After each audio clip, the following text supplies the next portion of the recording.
할렐루야. 에스겔 8장 말씀 우리에게 더 한층 하나님께서 주시는 무게감이 더 강하게 느껴지는데, 이 이스라엘에 대해서 하나님께서 다시 또 경고하시는 말씀입니다. 예루살렘이 무너졌는데 어떻게 무너졌느냐? 성이 무너진 것이 중요한 것이 아니라, 성벽이 무너진 것이 중요한 것이 아니라, 그 성전 안에, 이 성전은 하나님께서 우리가 부르짖고 우리가 하나님을 찾고 찾으면 응답하시겠다고 하셨던 그 성전인데, 그 성전에서 이제 내가 듣지 않겠다, 너희의 소리를 듣지 않겠다라고 말씀하시는 장면이 나옵니다. 그러면 왜 하나님께서 듣지 않겠다고 하느냐? 이 말씀 가운데 깨달아야 될 줄 압니다. 이전에 내가 보니 불같은 형상이 있어 그 허리 이하 모양은 불같고 그 허리 이상은 광채가 나서 단새 같은데 했습니다. 허리 이하는 불꽃 같고 불 같고 그 허리 이상은 광채가 나서 단새 같다. 우리 그리스도의 모양을 얘기합니다. 그리스도의 모양은 이 불꽃 같은 눈과 그 심판의 모양으로 바라보고 있는 우리에게 이 말씀을 통해서 가르쳐주고 있습니다. 3절에 그가 손 같은 것을 펴서 내 머리털 한 줌을 모숨을 잡으며 주의 신이 나를 들어 천지 사이로 올리시고 하나님의 산 가운데 나를 이끌어 예루살렘으로 가서 안뜰로 들어가는 분향 한 문에 이르시니 거기는 투기의 우상 곧 투기를 격발케 하는 우상의 자리가 있는 곳이라 했습니다. 투기를 격발케 하는 우상이 있다. 원래 예루살렘 성전에 누가 있어야 하느냐? 하나님의 영광이 있어야 되는 겁니다. 4절에 이스라엘 하나님의 영광이 거기 있는데 했습니다. 원래 하나님의 영광이 있는 자리에 뭐가 있느냐? 하나님의 투기를 격발케 하는 우상이 있다. 하나님을 대적하는, 하나님 기뻐하지 않는 우상이 있다라는 겁니다. 6절에 보시면 그가 또 내게 이르시되 인자야 이스라엘 족속에 행하는 일을 보느냐? 그들이 여기서 크게 가정한 일을 행하여 나로 내 성소를 멀리 떠나게 하느니라 했습니다. 여기서 하나님께서 분명하게 가르쳐 주십니다. 이 성소는 누구의 것이냐? 하나님의 것이다. 나로 내 성소를 떠나게 하느니라. 하나님께서 거하실 곳, 우리와 교제하기 원하며 우리의 기도를 듣고 우리와 교통하기 원하시는 그 성소를 너희가 투기하는 우상에게 내어줬기 때문에 내가 너희를 떠나겠다, 이런 뜻입니다. 그러니까 우리 안에 하나님과의 이 교통의 끈들을 다시 회복해야 하고, 우리가 회복하고자 할 때 반드시 버려야 될 것, 정리해야 될 것들을 볼 수 있어야 합니다. 결국 이 예루살렘의 이 투기의 우상을 버리지 아니하고 그것을 치우지 않고 정결케 하지 않으면 내가 내 성소를 떠나겠다. 원래 하나님의 전인데, 우리도 또한 하나님의 것인데, 하나님의 만드신 바고 하나님의 백성인데, 우리가 이 투기의 우상을 버리지 않는다면 결국 이 관계는 다시 회복될 수 없다는 거예요. 많은 사람들이 왜 무너지느냐? 열심과 수고로 치면 우리나라 사람만큼 하는 사람이 없습니다. 신앙의 이 간절함으로 치면 한국 교회만큼 하는 사람들이 없습니다. 근데 왜 무너지느냐? 이 하나님의 자리, 하나님께 드려야 될 자리를 우상에게 내어줘 버린다는 거예요. 원래 우리는 하나님의 것이고 하나님의 백성이다. 나는 내 성소를 멀리 떠나게 하느니라 하십니다. 너는 다시 다른 큰 가정한 일을 보리라 하시더라. 7절에 그가 나를 이끌고 뜰문에 이르시기로 내가 본즉 담에 구멍이 있더라 했습니다. 자, 우리 안에 구멍이 난 곳을 찾아야 합니다. 틈이 난 곳을 찾아야 합니다. 어디로 새어나가는가? 하나님과의 영적 관계가 어디로 새어나가서 하나님과의 관계가 왜 무너져 가는가? 이 은혜가 어디로 새어나가서 우리가 은혜를 어떻게 잊어버렸는가? 이것을 찾아야 합니다. 11절에 이스라엘 족속의 장로 중 70인이 그 앞에 섰으며 사반의 아들 야사냐도 그 가운데 섰고 각기 손에 향로를 들었는데 그 향연이 구름같이 오르더라 했습니다. 이 70인이 뭐냐? 이스라엘을 대표하는 자들이다. 이스라엘 대표하는 장로들이다. 교회 대표는 장로입니다. 장로들이 바른 말씀을 들고 하나님 앞에 기도의 향로를 들어야 합니다. 하나님 앞에 세워진 자들이 하나님 앞에 똑바로 서고 하나님 앞에 기도를 드려야 합니다. 우리 모두가 하나님 앞에 똑바로 서서 하나님 앞에 온전한 기도와 우리의 삶들을 내어드려야 합니다. 근데 이 안에 향로가 가득하고 향기가 가득하고 그 향이 가득한데 뭐가 없느냐? 하나님의 영광이 없다. 그의 말씀하시는 거예요. 하나님의 영광이 사라져간다. 12절에 또 내게 이르시되 인자야 이스라엘 족속의 장로들이 가장 각각 그 우상에 방한 어두운 가운데서 행하는 것을 내가 보았느냐? 그들이 이르기를 여호와께서 우리를 보지 아니하시며 이 땅을 버리셨다 하느니라. 누가 버렸습니까? 누가 버렸습니까? 예, 이스라엘 족속들이 버렸습니다. 누가 버렸습니까? 우리가 버렸습니다.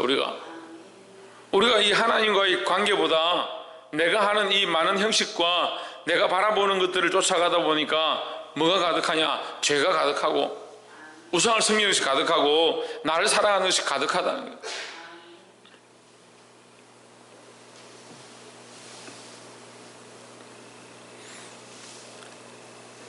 우리가 하나님을 알면 알수록 말씀을 깨달으면 깨달을수록 우리의 가정함과 부족함과 죽을 수밖에 없는 존재임을 보아야 합니다.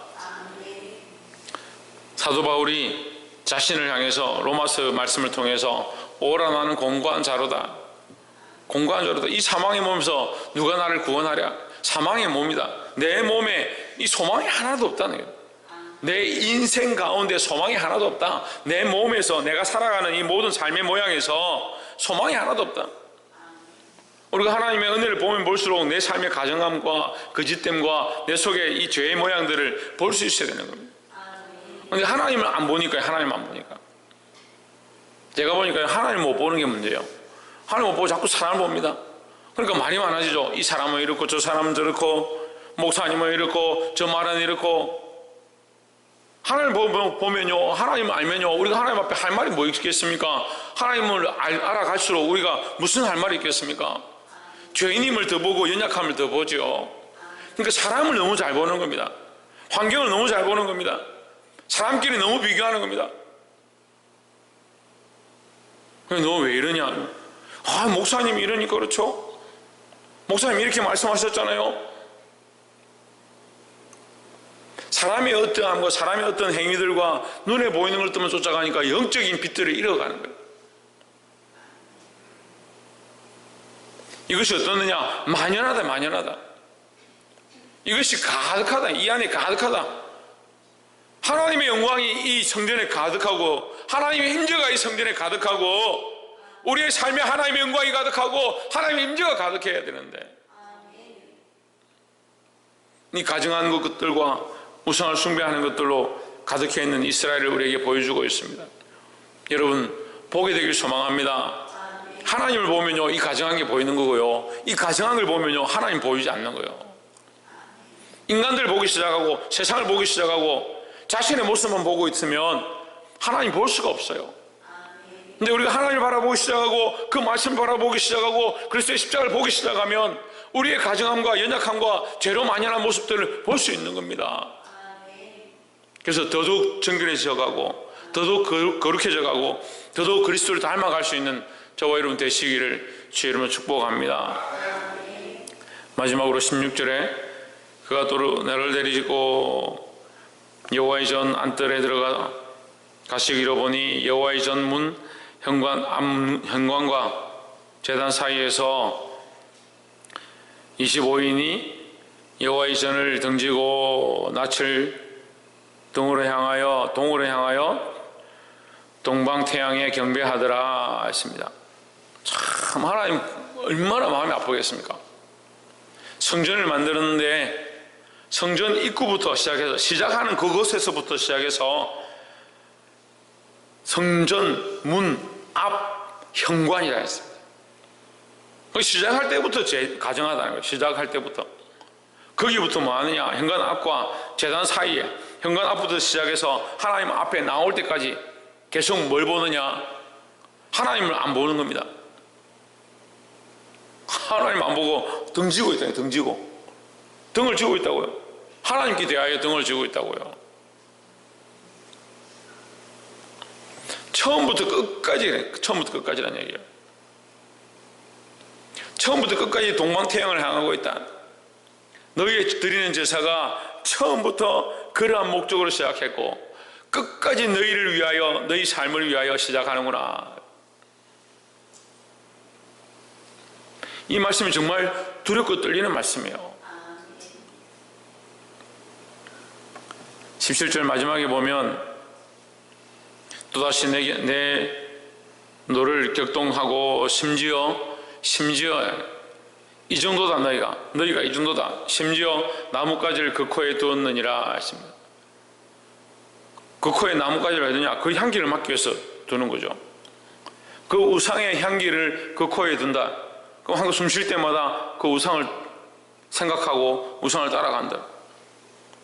하나님께서 율법을 주실 때요, 너희 소매에, 너희 손목에, 너희 이마에, 너희 문지방에, 문털에 너희 기호를 삼아라 했습니다. 항상 말씀을 바라보라. 항상 말씀을 따라서 살아라.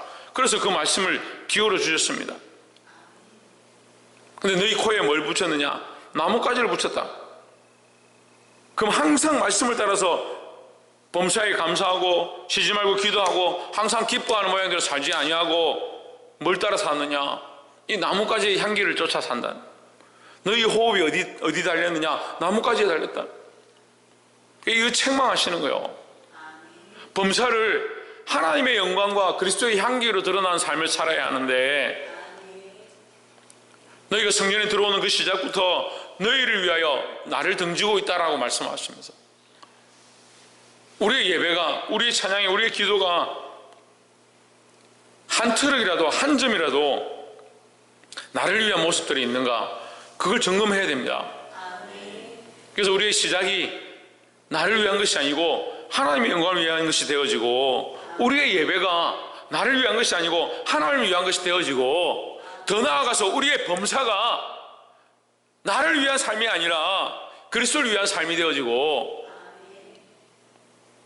이 코에 나뭇가지를 대는 것이 아니고 우리의 호흡과 우리의 모든 인생을 하나님께 바쳐서 항상 하나님과 동행하고 하나님과 교제하고 성령의 인도하심 안에 승리할 수 있는 저와 여러분 되시기를 주의 이름으로 축복합니다. 오늘 이 말씀을 여러분 기억하시고 잊어버리지 말고, 하나님께서 이 안타까워하는 이 마음을 우리에게 가르쳐 주시는 것과 같이 우리가 이 말씀을 들을 때 마음이 아프고 우리 안에 죄악된 모습들을 깨달아진다면 돌이켜서 범선 하나님 앞에 내어드리고 우리의 가정한 모습들을 고쳐서 하나님의 은혜로 가득하게 하는, 하나님의 능력으로 가득하게 하는 그런 삶을 살아가시기를 주의 이름으로 축복합니다. 원래 우리는 하나님의 만드신 바고 하나님의 그심을 잊어버리면 안 된다 하는 겁니다. 그래서 우리의 인생의 목적도 뭐냐? 하나님을 영화롭게 하는 것이다. 나를 영화롭게 하고 나를 기쁘게 하는 것이 아니라 하나님을 영화롭게 하는 것이다. 이 삶으로 다시 회복되어지기를 주의 이름으로 축원합니다. 기도하겠습니다.